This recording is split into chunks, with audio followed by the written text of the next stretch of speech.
बेटा अभी मैं एंटर हुआ तो किसी ने एक गंदा सा वर्ड बोला, याद है किसी को?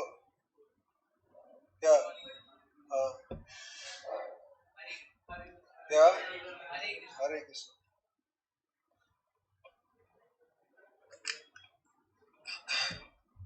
ये बताओ, अपनी सभ्यता संस्कृति छोड़कर उन अंग्रेजों की अपनाओगे तो बताओ फिर अपने कौन करेगा फिर ये अपने? और कुछ नहीं तो बेटा, अपना धर्म अपना संस्कार अगर हम ही छोड़ देंगे तो कोई दूसरा तो अपनाने से रहा। उन्होंने उनकी मार्केटिंग का लेवल देखो, उन्होंने अपना गुड मॉर्निंग अपनी जीन्स अपना पिज्जा अपना बर्गर यहाँ तक पहुंचा दिया। समझ में आ रहे? वो गिनती के लोग हैं मुट्ठी में, लेकिन उनका दिमाग देखो। उन्होंने हमें हमारी चीजें भुलाकर, बताओ हमें अगर मॉडर्न कहलाना है तो क्या कहना पड़ेगा? Good morning. क्या खाना पड़ेगा? Pizza burger. तब जाके आप अपने आप को मॉडर्न समझते हो। हमारी ये है ना मेंटेलिटी खराब करके भटक दी कुछ तो इन लोगों ने, कुछ बॉलीवुड वालों ने। कुछ क्या, सारी इन बॉलीवुड वालों ने। सारे देशद्रोही इस देश से पैसा कमाते हैं सारे के सारे, और इस देश का भला कोई नहीं करना चाहता। इस फलाना खान ठिकाना खान फलाना कुमार खिलाड़ी कुमार सदी का महानायक जो नमकीन और चिप्स बेचता घूमता है। बेटा हमारे आदर्श ये नहीं है, ये हीरो अपने आप को कहलाते हैं, ये हीरो थोड़ी है। ये तो अभी मैं वर्ड यूज नहीं कर सकता, ऑनलाइन क्लास है मैं यूज भी कर लेता हूँ, ठीक है ना? नहीं अच्छा भी नहीं लगेगा, लेकिन आप समझो भगवान का नाम लेने में दूसरा हमारी संस्कृति हमारे धर्म की रक्षा आप लोग ही नहीं करोगे तो फिर कौन करेगा? आने वाली जनरेशन तो आपको पता है और ज्यादा करप्ट आने वाली है, क्योंकि अब कोई संस्कार देने के लिए है ही नहीं घर पे। क्योंकि सारे बताओ फैमिली मेंबर्स क्या हो गए, दोनों हस्बैंड वाइफ यानी दोनों पेरेंट्स, बताओ क्या कर रहे हैं आज की तारीख में? काम कर रहे हैं। केवल आप एक आध जनरेशन बच रही है जिसमें पेरेंट्स में से एक घर पर है जो थोड़े बहुत संस्कार दे पा रहा है, बाकी बच्चा पीछे से क्या कर रहा है किसी को कुछ नहीं पता। अमेरिका में देख लो कितनी बड़ी प्रॉब्लम है, दोनों हस्बैंड वाइफ क्या करते हैं? जॉब करते, बच्चे गोलियां चलाते फिर रहे हैं स्कूलों में। फैक्ट है ये, वहां का कंसर्न है। आप पढ़ते नहीं हो आर्टिकल्स, वहां का कंसर्न है। उनको भी लगता है कि अगर पेरेंट्स दोनों वर्किंग है तो बच्चों को बहुत ज्यादा प्रॉब्लम्स आ रही है। तो वो लोग जो चीजें समझ गए हैं और जो लोग वो अवॉइड करना चाह रहे हैं वो हम लोग अडॉप्ट कर रहे हैं। लेकिन ठीक है, हमारा तो थोड़ा बहुत बेटा इन चीजों से कोशिश करो, दूर रहो, खुद भी करो और दूसरों को भी बोलो।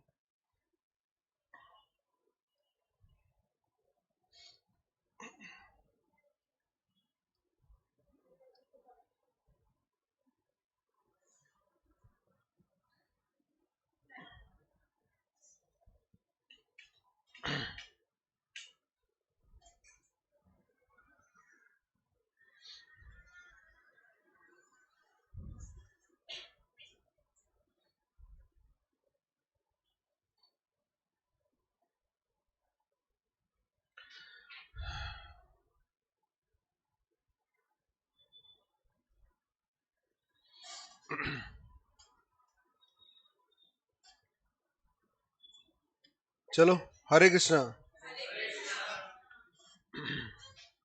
हरे कृष्णा बेटा गिरीश। हरे कृष्णा बेटा। हरे कृष्णा। चलो, हरे कृष्णा बेटा।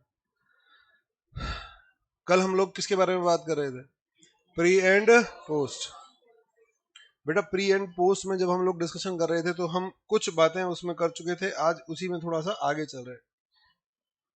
हमने किसके बारे में बात की थी? हमें करना क्या है बताओ? डिस्ट्रीब्यूशन करना है एक गिवन प्रॉफिट का बिटवीन प्री इनकॉर्पोरेशन पीरियड और पोस्ट इनकॉर्पोरेशन पीरियड। फिर हमने बात की थी क्यों करना है। मैंने आप लोगों को कहा था जब हम इस टॉपिक को डिस्कस कर रहे हैं तो बेटा हम किसकी बात नहीं कर रहे, प्योर अकाउंटिंग का डिस्कशन नहीं कर रहे, कहीं ना कहीं इसमें लॉ का इंटरफेयर है।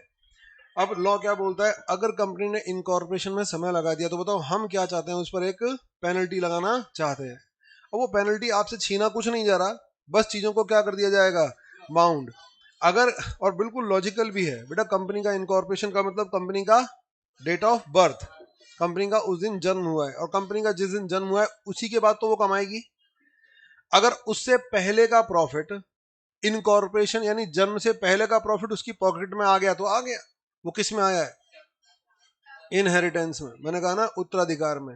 बेटा हमारे जन्म से पहले की प्रॉपर्टियां हमारे पॉकेट में आ जाती हैं। क्यों? क्योंकि वो हमारी पेरेंटल प्रॉपर्टीज होती है, तो वो इनहेरिटेंस में मिल जाती है, तो कोई बहुत बड़ा इशू नहीं है इनहेरिटेंस में कुछ आपको मिल जाए। तो कंपनी एक्ट बोलता है कि अगर कंपनी का इनकॉर्पोरेशन आज हुआ है और आज से पहले का भी प्रॉफिट उसकी जेब में आ रहा है ड्यू टू एनी रीजन, भाई पहले भी मालिक कौन था? राम। अब भी मालिक कौन है? राम। तो ये बताओ दोनों केसेस में मालिक है, तो इनकॉर्पोरेशन से पहले का भी प्रॉफिट कंपनी की जेब में आके गिर गया, हमें आपत्ति नहीं है, लेकिन वो बाउंड प्रॉफिट है। ठीक है, हम बोलते हैं वो बाउंड हो जाएगा, यानी वो कैपिटल नेचर का बन जाएगा और आप उसे रेवेन्यू नहीं मान सकते, बस काम खत्म। प्रॉफिट छीना नहीं है आपसे। जब आप बैलेंस शीट बनाओगे तो under reserve and surplus, format तो याद होगा ना बैलेंस शीट का, under reserve and surplus head बताओ आप क्या दिखाओगे? बेटा P and L, net profit नहीं दिखाओगे टोटल, क्या दिखाओगे? Capital reserve and net profit, यानी पी एंड एल दोनों को अलग अलग दिखाओगे। जैसे ही ये सेपरेट हो गया तो इनके यूज भी अलग अलग हैं। एक कैपिटल लॉसेस को राइट ऑफ करने के काम आएगा और एक फ्री है, आप जो मन में आए जैसे मन में आए काम में लो। ये केवल और केवल एक तरीके से आप ये मान लो पेनल्टी का प्रोविजन है, जिससे कंपनियां इस तरह की गड़बड़ ना करें। भाई आपको पता है तो पहले से काम करो ना। मैंने एक छोटा सा एग्जांपल दिया था जिसमें अगर गाड़ी आपको बुधवार को निकलवानी है तो फॉर्मेलिटी पहले करो। क्यों बेवकूफ़ी कर रहे हो? अगर आप बुधवार को ही जाओगे, आप सोचो सारा काम हो जाए, गाड़ी भी डिलीवर हो जाए, तो इट इज़ नॉट पॉसिबल। ठीक है, कुछ सर्कमस्टेंसेस में हो जाए, लेकिन क्वाइट नॉट पॉसिबल, क्योंकि इजीली नहीं हो पाएगा वो।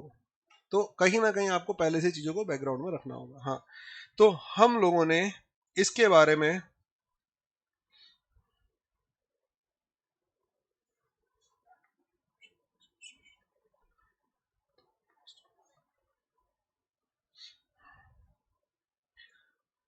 बेटा रुक जाओ, मुझे लगता है आप उतावले ज्यादा हो। ठीक है ना, चीजों को आगे बढ़ने तो दो, आपकी हर चीज का आंसर मिलेगा लेकिन एक साथ नहीं मिल सकता। जो चीज मैं बोल रहा हूं उसका माइंड मेकिंग करो। मैंने मेरी चीज अभी कंक्लूड की ही नहीं है और ना मैं अभी किसी क्वेश्चन पर आया। क्वेश्चन पर आएगा, धीरे धीरे धीरे धीरे सारी बातों का जवाब मिल जाएगा। इतनी लंबी चौड़ी लाइन लिखने की जरूरत नहीं है। अगर टॉपिक में एंड करूं और आपको लगे साहब मेरी अभी भी कुछ क्वेरी है तो पूछ लेना। हरे कृष्णा बेटा मुस्कान। ठीक है बेटा, मुझे लगता है आप सुनने में इंटरेस्टेड ही नहीं हो, आप अपनी बात थोपने में इंटरेस्टेड ज्यादा लग रहे हो मुझे। अभी ना मैं क्वेश्चन पर आया, ना मैंने कोई क्वेश्चन स्टार्ट किया, मैं माइंड मेकिंग कर रहा हूँ, चीजों को स्टेप बाय स्टेप बना रहा हूँ, लेकिन आप लगातार पूछ रहे हो। कल भी पूछा था आपने। रुक जाओ। अगर आपको लगता है मैं मेरी तरफ से टॉपिक ओवर कर देता हूं और फिर भी आपको लगता है हमारे कुछ सवालों के जवाब नहीं मिल पाए, तो आप पूछ लेना। बाकी यह है कि एक सर्टेन लेवल पर आके आपको आपकी चीजों का आंसर मिल जाएगा। चलो मैं आगे। ठीक है, ये आपके सारे जवाब अभी मैं क्वेश्चन पर आऊंगा तो मिल जाएंगे आपको। और मैंने कल कहा भी था, शायद आप पता नहीं कितना गौर करते हो, मैंने कहा था मैं चीजों को थोड़ा सा टेक्निकल ना लेकर सिंप्लीफाई करके एक्सप्लेन कर रहा हूं। अभी जब हम क्वेश्चन में आएंगे तो फिर वो आपको दिखाई देने लग जाएंगी चीजें, लेकिन बड़ा वेट करना पड़ेगा, पेशेंस के बिना काम नहीं चलेगा। और मैंने कहा ना, अगर आपको लगता है कुछ, क्या कर लो साइड में लिख लो साहब हमारा ये क्वेश्चन है, स्टेप बाय स्टेप चीजें अपने आप क्लियर हो जाएंगी। और फिर भी आपको लगता है हमारा आंसर ही नहीं आया, बेटा पूछ लो, मोस्ट वेलकम। लेकिन अभी तक तो मैं क्वेश्चन तक लेकर ही नहीं आया, और मैंने कहा ना क्वेश्चन तक लाऊंगा जब तक सारी चीजें क्लियर हो जाएंगी। और फिर कुछ रह गया तो क्वेश्चन जब आएगा वो प्रैक्टिकल क्वेश्चन होगा। अभी मैं चीजों को प्लस माइनस करके बोल रहा हूँ सिंप्लीफाई करने के लिए। अभी मैं टेक्निकल वर्ड यूज कर टेक्निकलिटी स्टार्ट कर दूं तो आपके दिमाग में कुछ नहीं जाएगा। नेक्स्ट, दूसरी बात, हम लोगों ने बात की क्या करना है और क्यों करना है। क्यों करना है क्योंकि कंपनी एक्ट क्या बोलता है, प्री प्रॉफिट अलग है और पोस्ट प्रॉफिट अलग है। तो हमारे दिमाग में आ गया प्री और पोस्ट अलग है। अब बेटा किसके बारे में बात करें? मेन मुद्दे की बात बताओ, कैसे करना है। मुद्दा तो यही है, कैसे करना है, ठीक है ना। तो चलो मेन मुद्दे पर, हाउ टू डू, क्या करना है, क्यों करना है, समझ में आ गया। अब कैसे करना है, तो next, distribution, distribution of profit between pre and post incorporation profit oblique loss, distribution of profit between pre and post incorporation period, sorry इसे प्रॉफिट ऑब्लिक लॉस मत करो, period, distribution of profit between pre and post incorporation period. बेटा अब जब मैं profit लिख रहा हूं तो बताओ साथ में मैं क्या लिख रहा हूं, लॉस भी लिख रहा हूं, बार बार लिखने की जरूरत नहीं है। अच्छा कल मैंने जाते जाते एक बात बोली थी आपको, बताओ क्या मैं एक गिवन प्रॉफिट को बांटूंगा या पी एंड एल में गिवन एक एक आइटम पर काम करूंगा? देखिए आइटम टू आइटम डिस्ट्रीब्यूशन होता है, प्रॉफिट का डिस्ट्रीब्यूशन नहीं होता, प्रॉफिट तो ऑटोमेटिकली डिस्ट्रीब्यूट हो जाता है, ठीक है ना। तो distribution basis, distribution of profit between pre and post incorporation period on the basis of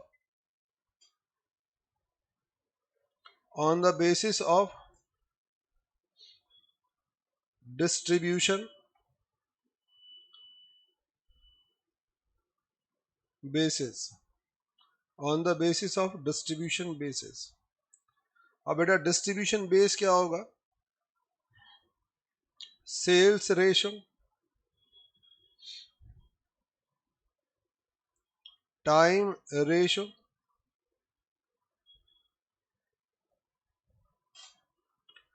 और combination of about two, combination of about to.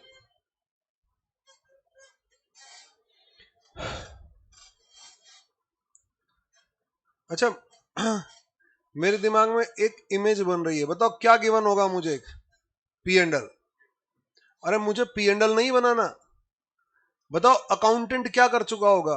बेटा अब मेरी बात सुनना, मैं हर चीज विजुलाइज करा रहा हूं तो पेशेंस बनाए रखो। बेटा हम लोगों ने बताओ इस साल ऑर्गेनाइजेशन फर्म स्टार्ट की, कंपनी स्टार्ट की, और कंपनी बताओ इस साल क्या आ गया, प्री और पोस्ट आ गया।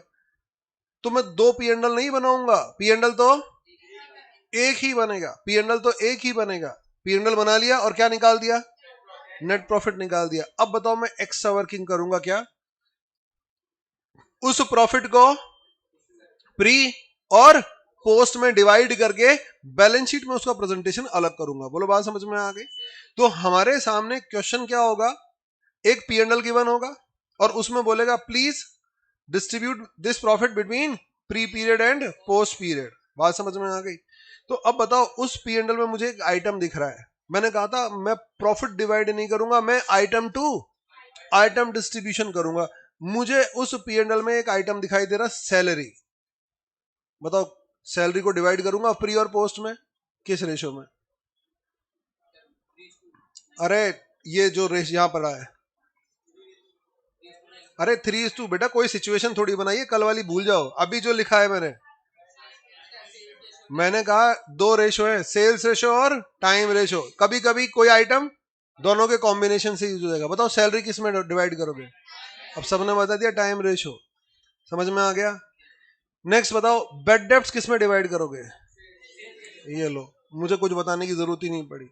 इसका मतलब पी एंड एल में जो आइटम टू आइटम होंगे वो किसी ना किसी से रिलेट करेंगे, या तो वो टाइम से रिलेट कर रहे होंगे या फिर वो सेल से रिलेट कर रहे होंगे। तो बेटा आपको उठाना है, अगर कोई आइटम सेल से रिलेट कर रहा है तो सेल्स रेशो में डिवाइड कर देना प्री और पोस्ट के, अगर कोई टाइम से रिलेट कर रहा है तो टाइम से डिवाइड कर देना, ठीक है ना। इसका मतलब बहुत ज्यादा गणित नहीं है, हाँ बेटा बहुत ज्यादा गणित, लंबी चौड़ी गणित नहीं है, हमें केवल रिलेट करना है और वो देखते ही आप रिलेट कर पाओगे। कभी कभी कुछ आइटम मतलब कंबाइंडली, यानी उसमें सेल्स का भी इंपैक्ट होगा और टाइम का भी, कैसे होगा वो देख लेंगे। अभी मैंने आपको आइडिया दिया है कि जब आप काम करोगे तो इस पर काम करोगे। नीचे लिखो कंसिडरेशन, कंसिडरेशन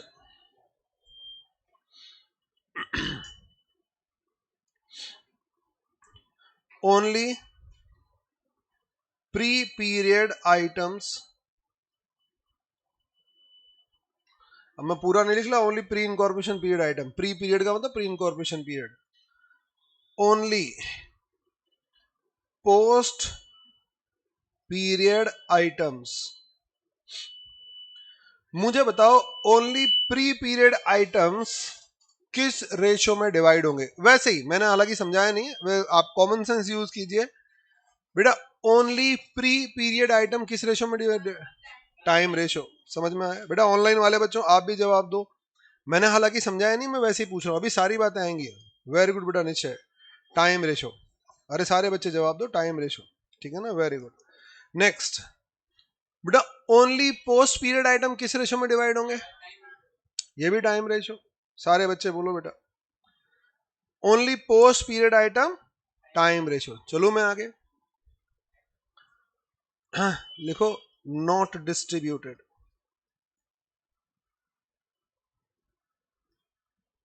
नालायको दिमाग लगा लिया करो।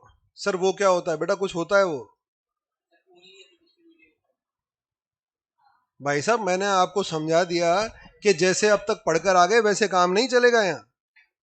यहाँ वर्णों का इंपॉर्टेंस होता है। ध्यान से सुनने की एक्टिंग नहीं करनी, ध्यान से सुनना भी है, समझना भी है और आंसर भी करना है। बेटा क्या लिखा है, ओनली प्री पीरियड। अब क्या होता है उसके झंझट में मत जाओ, वो अभी सारी बातें करेंगे। ओनली प्री पीरियड यानी कुछ आइटम क्या होंगे, सिर्फ प्री के होंगे। अब क्या होंगे वो अभी मेरा कंसर्न नहीं है, मुझे तो कुछ भी नहीं पता है अभी। मैं तो कॉमन सेंस एक क्या बना रहा हूं, थॉट प्रोसेस बना रहा हूं जिसके थ्रू मैं काम कर सकूं। ओनली प्री पीरियड आइटम, बेटा डिस्ट्रीब्यूट ही नहीं होगा। अरे आप कर क्या रहे हो, प्री और पोस्ट में डिवाइड करने के लिए बेस ढूंढ रहे हो, और मैं क्या बोल रहा हूं, कुछ आइटम सिर्फ प्री के, कुछ आइटम सिर्फ तो बेटा मतलब ही नहीं उठता डिवाइड करने का। आ गया बात समझ में? अब ये क्या होते हैं वो देख लेंगे, लेकिन हाँ एक बात और दिमाग में आ रही है कि भाई साहब सारे आइटम डिस्ट्रीब्यूट नहीं होंगे। हो सकता है कुछ आइटम केवल प्री के हो, कुछ आइटम केवल पोस्ट के हो, तो वो डिवाइड नहीं किए जाएंगे। चलो मैं आगे सर ओनली प्री वाले प्री में, वेरी गुड बेटा, लेकिन आपने लेट कर दिया थोड़ा, ठीक है ना। मुझे लगता है अब सबको बात समझ में आई होगी। हेमंत ओनली बेटा, हाँ अब आप लोग है ना सही जगह पर फोकस कर रहे हो। तो बिलीव मी मैंने क्या कहा था, आपको कुछ समय बाद पता चल जाएगा इंपॉर्टेंस ऑफ दिस क्लास। कुछ नहीं करना, बस ध्यान से सुनना है। मेरा यहाँ पर टारगेट बताओ क्या नहीं है, सवाल सॉल्व करा के भेजना बिल्कुल भी नहीं है। यहाँ फिट होनी चाहिए बातें, बस सवाल तो बच्चा अपने आप कर लेता है, दिमाग में सेटलमेंट होना चाहिए बस। और उसी सेटलमेंट पर इतना समय लगा रहे हैं, जब क्वेश्चन पर आएंगे तो देखना कितनी अच्छी तरह से भागेंगे। 70-80% काम हो चुका होगा, केवल मुझे 20-30% काम करना होगा फिर आपके साथ। नेक्स्ट, अब हमें समझ में आ गया और शायद अब आप वर्डों को और ज्यादा बेहतर तरीके से आगे सुनोगे और जवाब दे पाओगे। अब बेटा आगे चलते हैं, only pre and only post के बाद ये कंसिडरेबल पॉइंट था। कंसिडरेबल पॉइंट नंबर 1 कर दो, कंसिडरेबल ये पॉइंट नंबर 1 कर दो, ये पॉइंट नंबर 2 कर दो। पॉइंट नंबर 2, ऑडिट फी। ऑडिट फी, टैक्स ऑडिट फी। बेटा ये डिस्ट्रीब्यूट होगी, क्योंकि हमारा बेसिक काम यहां पर डिस्ट्रीब्यूशन है। ये डिस्ट्रीब्यूट होगी tax audit fee in sales ratio. Company audit fee only post period, only post period.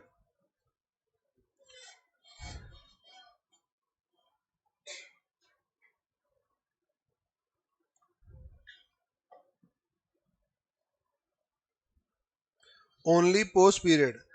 अब ये क्या है बच्चा, क्यों होगा ये अभी सब देख लेंगे हम।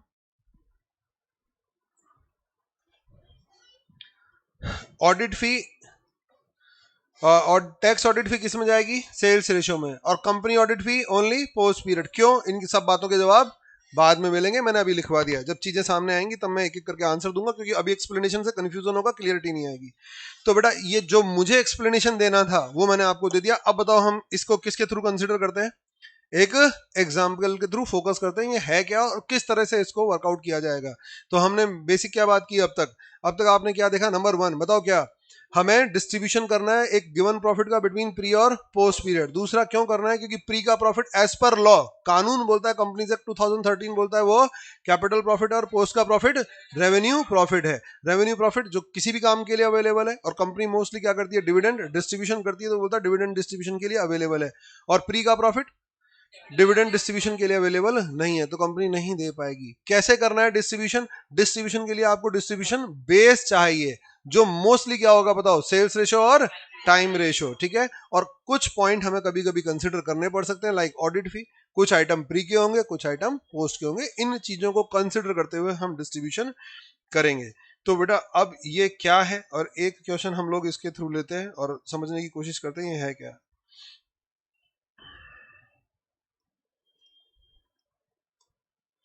बुक्स तो आई नहीं होंगी शायद, आ गई क्या? नहीं।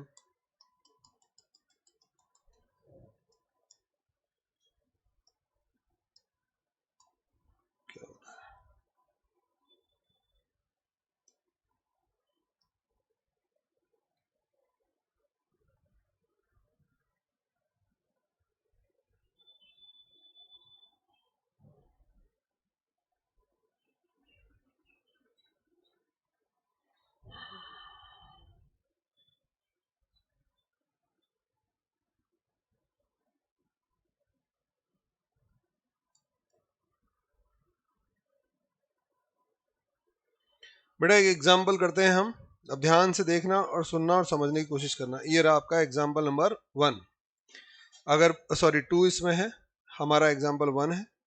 आराम से, एल लिमिटेड, पेज नंबर है, पेज नंबर है 5.10, 5.10, पेज नंबर है 5.10, 5.10। अभी तो सामने ही देख लो आप जब तक बुक्स नहीं आ रही। L limited was incorporated on 1 July. कोई एल लिमिटेड जो इसका इनकॉर्पोरेशन यहां हुआ, to acquire a running business of F limited feel good with effect from 1 April 2011।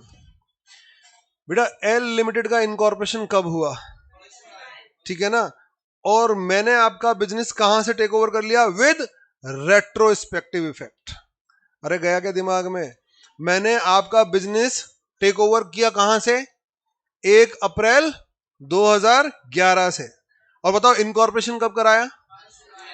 मेरी बात ध्यान से सुनना, मैंने आपका बिजनेस, मैंने कहा ना, मैंने उस समय टेक्निकल वर्ड यूज नहीं किया था। अब मैं बार बार बोल रहा था पहले भी मालिक राम था, पहले भी मालिक राम था।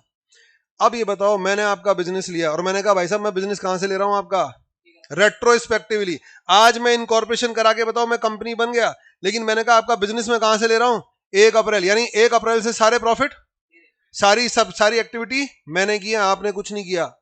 चले आगे, मैं आज आया, मैंने कहा 1 अप्रैल से तो बिजनेस मेरा। बेटा मैं आपका बिजनेस खरीदूंगा, तो बताओ मुझे क्या देना होगा आपको, मेरी बात ध्यान से सुनना। मैं आपका बिजनेस खरीदूंगा तो मुझे क्या देना होगा, परचेज कंसिडरेशन। बेटा कुछ भी आप परचेज करते हो तो यू हैव टू पे समथिंग। तो मैं आपका बिजनेस खरीद रहा हूं, तो बताओ आपके बिजनेस में 100 रुपए की असेट्स हैं और 20 रुपए की लाइबिलिटी है। तो बताओ अगर जेन्युइन ट्रांजेक्शन हो तो बताओ कितने रुपए मैं दूंगा आपको? अरे 80 रुपए दूंगा। मैं आपको आपके बिजनेस के 80 रुपए, आप बेचने को तैयार हो, मैं खरीदने को तैयार हूं। समझ में आ गया? 80 रुपए। अब ये बताओ भाई साहब 1 जुलाई को कौन सी आपने बैलेंस शीट बना ली, कहां पड़ी है बैलेंस शीट?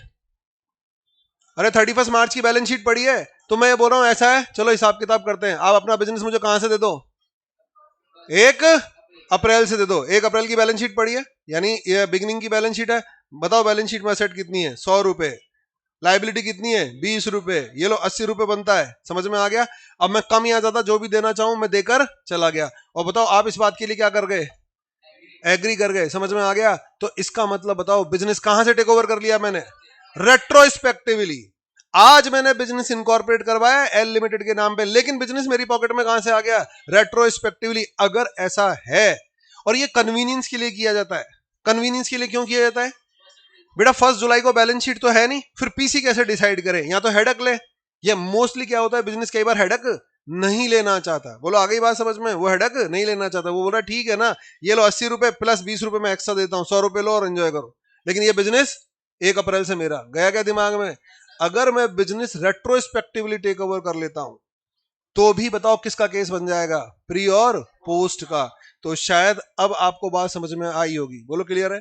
अगर ये टेक्निकल वर्ड मैंने उस समय इस्तेमाल नहीं किया था, क्योंकि अब शायद थोड़ा बहुत आप डाइजेस्ट कर पाओगे इन चीजों को। मैं वहीं बोलता तो दिक्कत आती।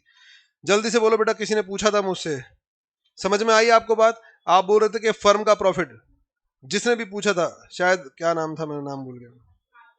क्या? आदिल। बेटा आदिल आपने पूछा था, जल्दी से बोलो समझ में आ गया? With retrospective effect. अगर मैंने इसीलिए उस समय आपको नहीं बोला था ये वर्ड, टेक्निकल वर्ड। अब धीरे धीरे आपको आपकी सारी बातों के आंसर मिलेंगे जो दिमाग में आएंगी। और ऐसा क्यों किया जाता है मैंने आपको समझा दिया, ओनली फॉर कन्वीनियंस, क्योंकि यहां बैलेंस शीट अवेलेबल नहीं है। और परचेज कंसिडरेशन के लिए बताओ मुझे क्या चाहिए आज? आपकी असेट्स और लायबिलिटी चाहिए। तो 1 जुलाई 2011 acquire a running business of the F Limited with effect from 1 April 11. 1 April 11.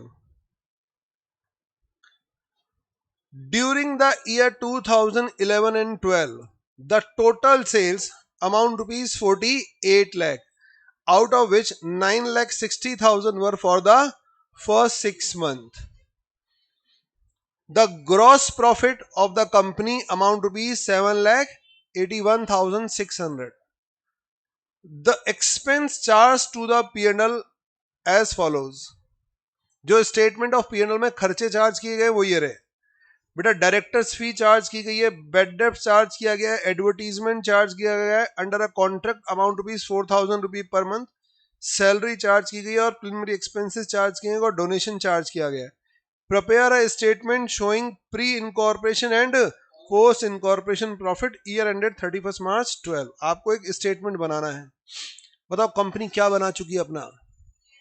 अरे P&L बना चुकी बेटा। P&L ही दे रखा है, लेकिन P&L फॉर्मेट में नहीं दे रखा, एक इंफॉर्मेशन फॉर्मेट में दे रखा है। बताओ P&L में क्या लिखा हुआ है? जीपी। और ये सारे खर्चे बताओ क्या हो गए? अरे ये सारे खर्चे P&L में चार्ज हो गए, तो बताओ इसके बाद क्या आया होगा? एक नेट प्रॉफिट। ये निकाल कर बैठे हैं ऑलरेडी नेट प्रॉफिट। समझ में आ गया? लेकिन एक फॉर्मेट का P&L का फॉर्मेट नहीं दे रखा, इंफॉर्मेशन की तरह प्रोवाइड कर दिया। अब मुझे क्या करना है? डिवाइड करना है।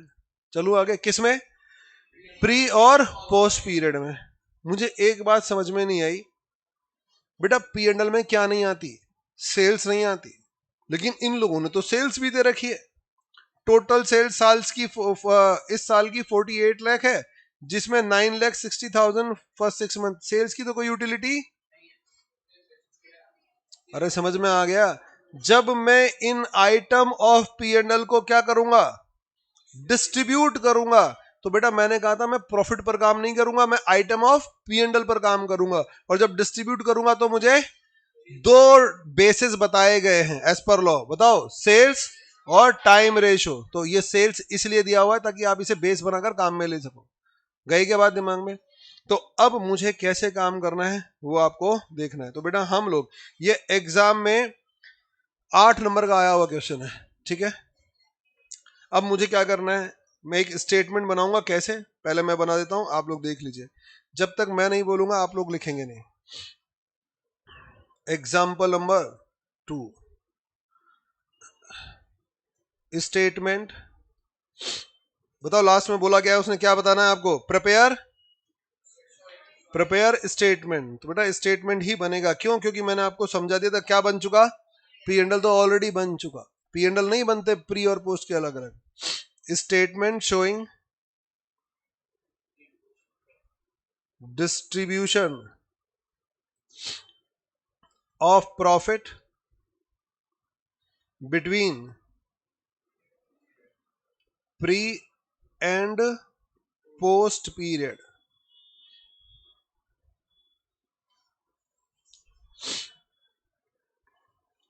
ये आ गया आपका पर्टिकुलर्स, ये आ गया आपका टोटल अमाउंट, ये डिस्ट्रीब्यूशन बेस,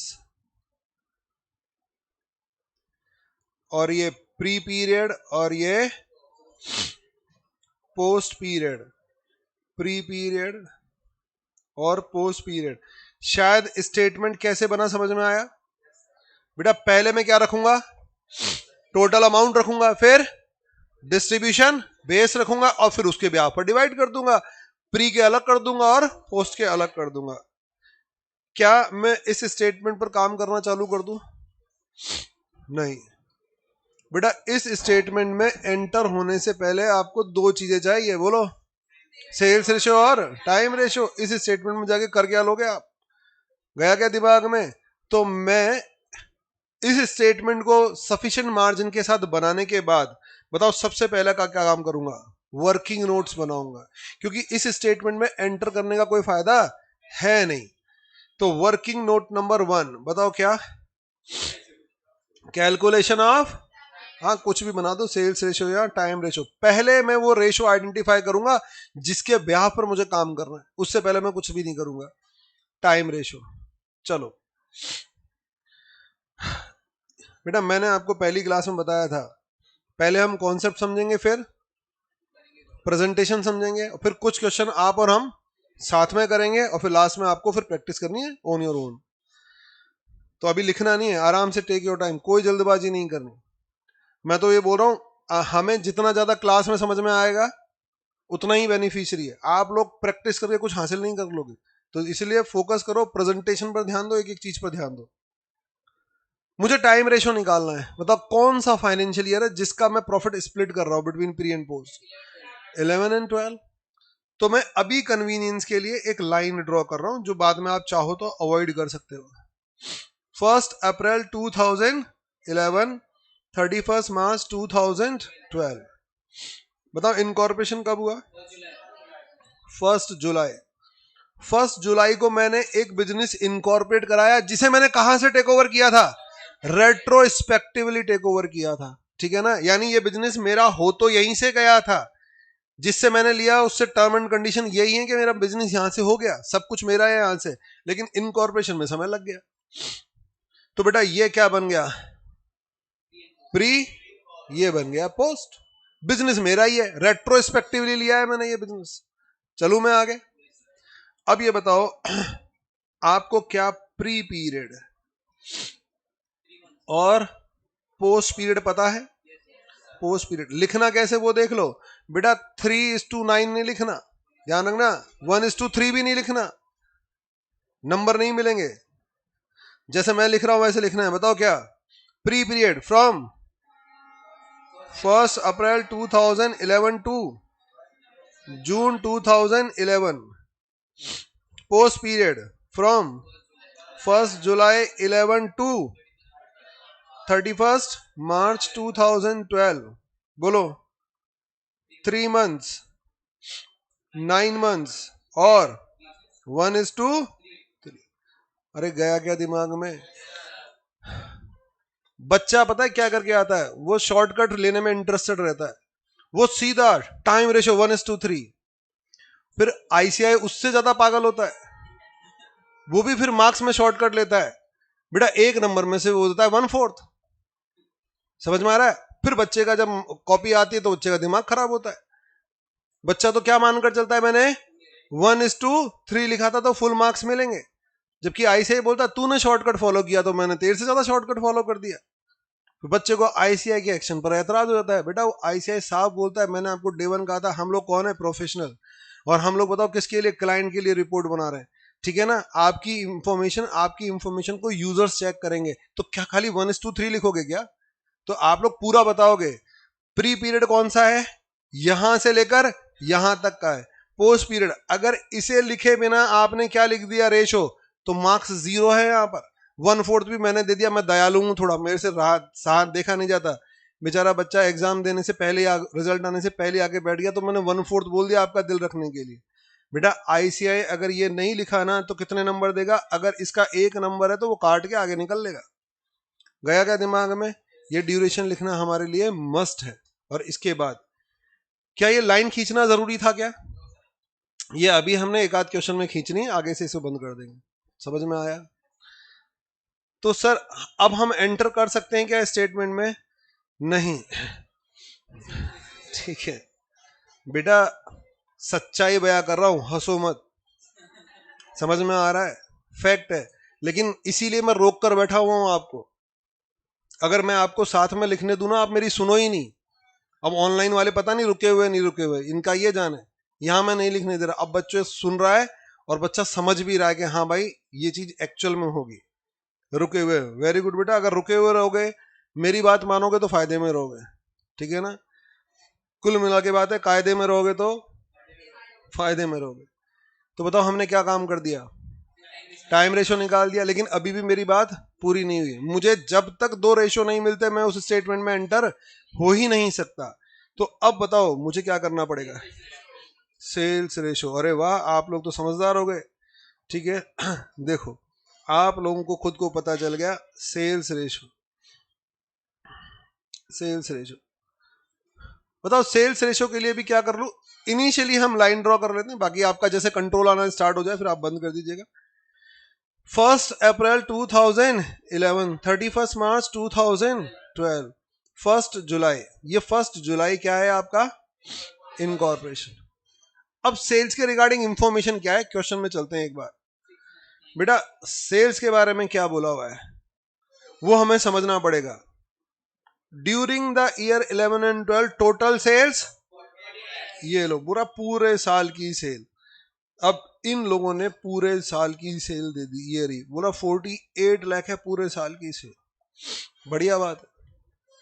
आगे क्या बोल रहा है, आगे बोल रहा है out of which 9,60,000 were the first 6 month. 9,60,000 पहले 6 महीने की सेल है। चलो ये काम भी कर लेते हैं। तो बेटा पहले 6 महीने कहाँ होंगे, यहां कहीं सितंबर में है। पहले 6 महीने यहां कहीं, तो बेटा जुलाई तो बहुत पास आ गया, दूर कर देते हैं इसे। मान लो ये जुलाई यहां पर है, 1 जुलाई। तो मुझे इससे मतलब नहीं है। बताओ 9,60,000 कहां तक की है ये, पहले 6 महीने की सेल। क्या बाद के 6 महीने की सेल पता है क्या, हाँ 48 माइनस 9,60,000, ये लो कितनी हो गई है, 38 लाख।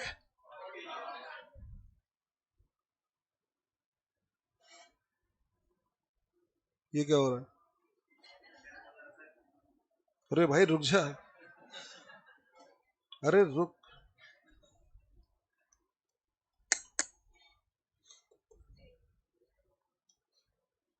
अब आ गया,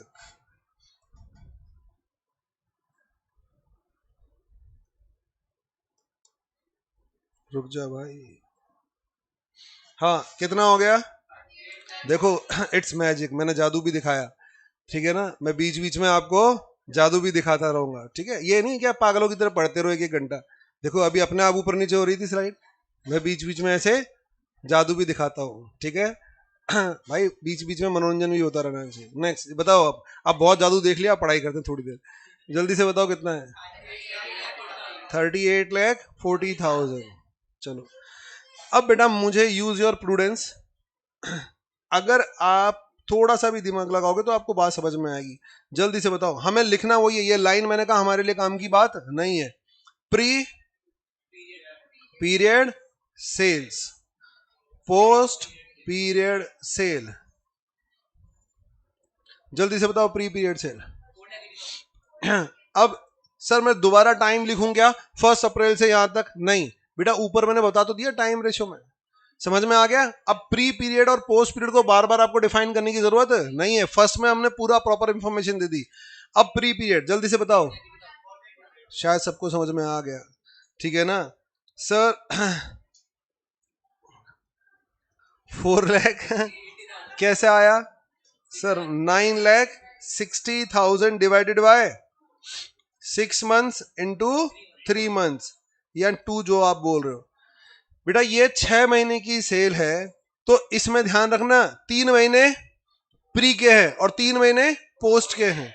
और मैं बताओ in the absence of information में क्या लेकर चलूंगा, एक अजम्पशन कि 9,60,000 ड्यूरिंग द 6 मंथ कांस्टेंट हुआ था। समझ में आया, या तो मुझे बताओ, वरना मेरे पास तो कोई चॉइस ही नहीं है। 6 महीने लगातार बराबर सेल हुई थी, तो स्टार्टिंग के 3 महीने की सेल 4 लाख 80,000 और बेटा 4,80,000 ये बच गई और प्लस इन दोनों को ऐड कर दो 43,20,000 ये कौन सी हो गई पोस्ट की रेशो बता दो 1:9 ये सेल्स रेशो हो गया यानी प्री पीरियड का अमाउंट ये है और पोस्ट पीरियड का अमाउंट ये है गया क्या दिमाग में तो मैंने दोनों रेशो निकाल लिए टाइम रेशो और सेल्स रेशो गिवन इंफॉर्मेशन को मैंने सिस्टमेटिकली अरेंज किया और उसके बाद कैलकुलेट कर लिया अब मैं स्टेटमेंट में एंटर कर सकता हूं यहां तक की कहानी समझ में आई बेटा ऑनलाइन वाले बच्चों सारे बच्चे वाई एंटर करो यहां तक की कहानी समझ में आ गई बेटा फील आना चाहिए सीधी सी बात यह है सवाल सॉल्व नहीं करने दिमाग में सेटल होने चाहिए पहले क्वेश्चन में ही दिमाग में सारी बातें उतर जानी चाहिए चलो आगे अगला पॉइंट सारे बच्चे नोट करो उसके बाद बात करेंगे बेटा हाफ पेज में पहले क्या करोगे हाफ से थोड़ा सा ज्यादा रखना इसमें ये नोट करो उसके बाद वर्किंग नोट नंबर 1 और वर्किंग नोट नंबर 2 पहले ये नोट कर लो आप ये टेबल बना लो इसमें हाफ पेज से थोड़ा सा ज्यादा में टेबल बना लो आप इस तरह से फिर 1 बाय 1 काम करेंगे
आई होप सबने नोट कर लिया होगा बेटा सफिशिएंट मार्जिन एक पेज का ड्रॉप कर दो और उसके बाद working note number half page का मोर देन हाफ पेज थोड़ा सा हाफ पेज से ज्यादा उसके बाद वर्किंग नोट नंबर 1 अभी ये आप जो टाइम लाइन है अभी ये बनाओगे आप आगे से मत बनाना वो चॉइस है आपकी लेकिन अभी बनाओगे और बेटा मैंने कहा था प्रेजेंटेशन जैसे बता रहा हूँ वैसा लिखना है अपने हिसाब से मत लिखना है अभी ये टाइम लाइन बना लो बाद में इग्नोर कर देंगे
बेटा हेमंत फर्स्ट पॉइंट था फर्स्ट कॉलम था टोटल अमाउंट का सेकंड कॉलम था डिस्ट्रीब्यूशन बेस का थर्ड कॉलम था प्री पीरियड का और फोर्थ कॉलम था पोस्ट पीरियड का हेमंत बेटा क्लियर है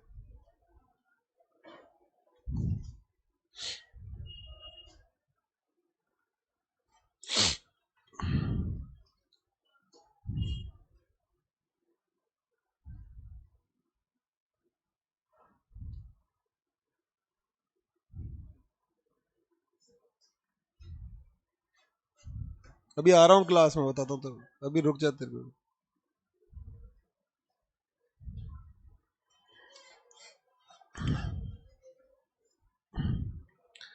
बेटा लिख लिया सेल्स रेशो और ये टाइम रेशो। अब सेल्स रेशो लिखो, अभी लाइन ड्रॉ कर लेना, आगे से अवॉइड कर देना, इन लाइनों के कोई मार्क्स नहीं होते, ओनली फॉर अंडरस्टैंडिंग है। इनिशियली आप लोग नोट कर लीजिए, बाद में हटा देंगे इसे।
बेटा कर लिया सबने नोट यहाँ पर?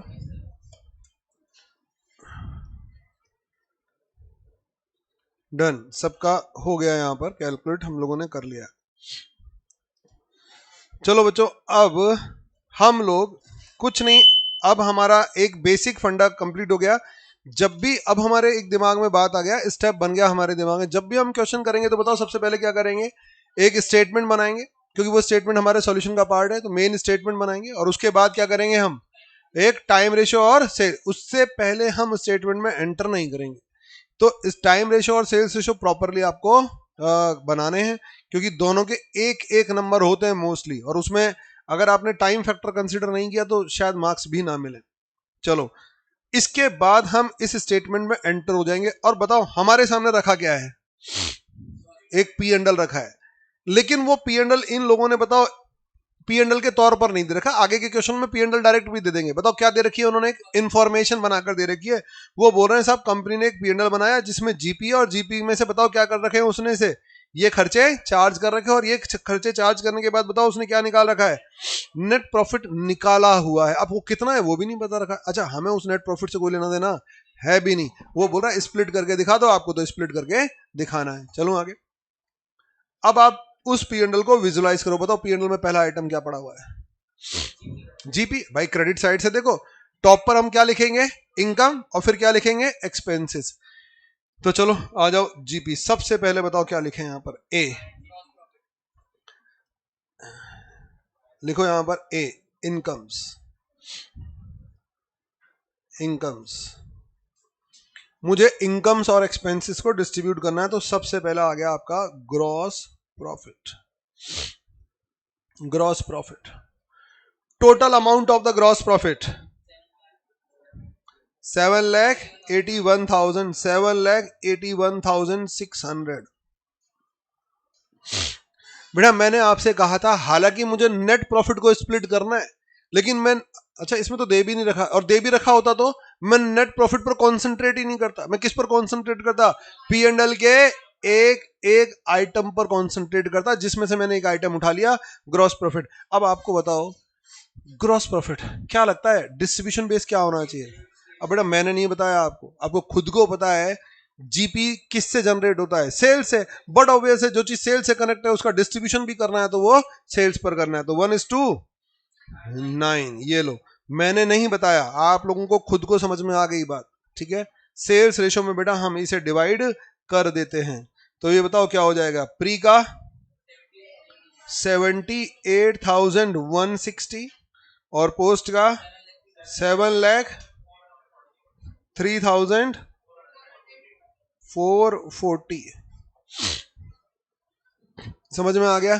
तो ये एक लॉजिकल डिस्ट्रीब्यूशन हो गया।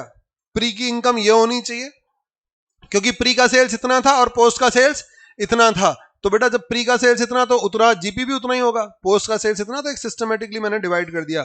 क्या और कोई इनकम है क्या? नहीं। तो बताओ ये क्या आ गया?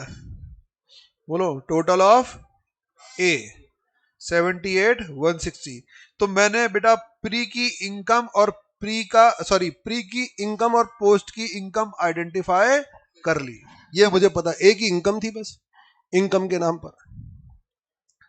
अब बताओ मैं किस पर काम करूंगा? बी। अब मैं काम करूंगा एक्सपेंसेस पर। एक्सपेंसेस, अब मैं एक्सपेंसेस पर वन बाय वन कॉन्सेंट्रेट करूंगा और लॉजिकली प्री और पोस्ट में डिवाइड करूंगा। चले आगे। अभी एक्सपेंस का काम नेक्स्ट क्लास में होगा, इसमें नहीं होगा। समझ में आ गया? और सुन लो सारे बच्चों, यहां तक सबका क्लियर है ना? बेटा ऑनलाइन वाले बच्चों जल्दी से वाई एंटर करो, सबका क्लियर है ना? एक भी पॉइंट मुझे नहीं लगता इधर उधर है। और सुन लो मेरी बात, please don't try this at home. समझ में आ गया? कहीं घर पर जाकर बैठ जाओ, क्योंकि आप लोगों का वही है ना, 11वीं 12वीं के बच्चों बना वो वही हरकतें दिखाओगे आप लोग। मैं नहीं चाहता कि आप लोग वो हरकतें करो। बेटा बी प्रोफेशनल। मैंने मना कर दिया, इसे घर पर नहीं करना तो नहीं करना, क्योंकि मुझे बार बार मैं बोल रहा हूं, मुझे सवाल सॉल्व कराने में कोई इंटरेस्ट है नहीं। मुझे तो एक थॉट क्रिएट करना है और वो थॉट आपका काम करेगा, और उसके बाद जो आपका कॉन्फिडेंस हाई होगा ना, आपको मजा आ जाएगा। तो प्लीज मेरे इंस्ट्रक्शन फॉलो करना। क्वेश्चन सॉल्व कराना पर्पज होता तो अभी मैं होमवर्क दे देता। मुझे आप लोगों से बताओ क्या करने, पॉइंट टू पॉइंट डिस्कशन करने और उन पॉइंट्स के थॉट बनाने। तो इसलिए मना कर रहा हूं। तो कोई होशियारी दिखाएगा तो ध्यान रखना वो जिंदगी पर सवाल ही सॉल्व करता रहेगा। ठीक है? तो इसलिए इसे घर पर मत करना, अदरवाइज रिस्की हो सकता है। तो आप रिस्क लेने को तैयार हो तो बात अलग है। हरे कृष्णा बच्चों, बेटा नेक्स्ट क्लास में मिलते हैं। हरे कृष्णा। हरे कृष्णा बेटा, हरे कृष्णा, हरे कृष्णा।